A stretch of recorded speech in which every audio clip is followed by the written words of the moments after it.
Monsieur Garel, je vous donne la parole.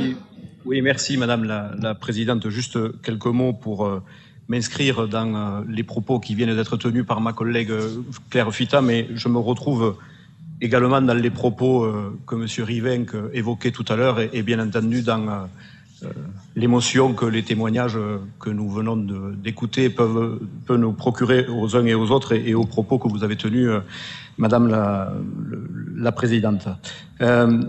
Il n'est pas question ici de mettre en avant un tel ou un tel qui aurait été plus rapide, plus efficace que les autres.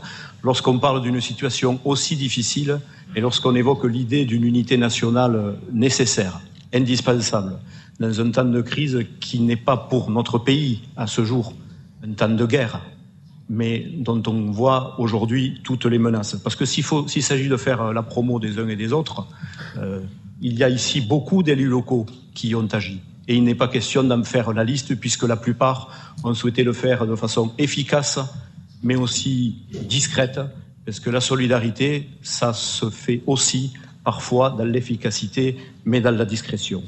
Il n'y a pas de posture morale. Il n'y a pas non plus ici, dans cet hémicycle, pas plus que dans ce que j'ai entendu à l'Assemblée nationale, au Sénat, dans les propos des divers groupes politiques, de va-t-en-guerre. Mais il faut dire une chose. Si demain le pacifisme béat est à l'ouest, voire le pacifisme complice, la guerre, elle est à l'est.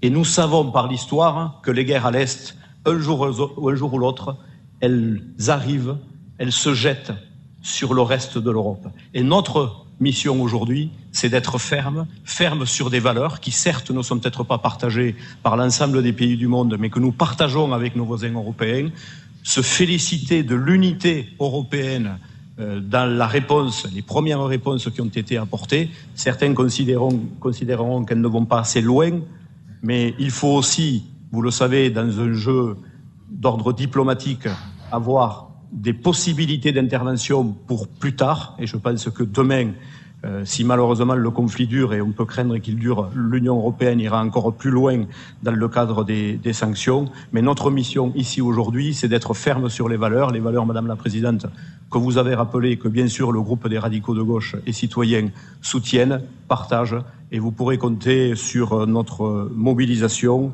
et sur notre aide dans le cadre des rapports qui vont nous être présentés dans ce domaine. Je vous remercie.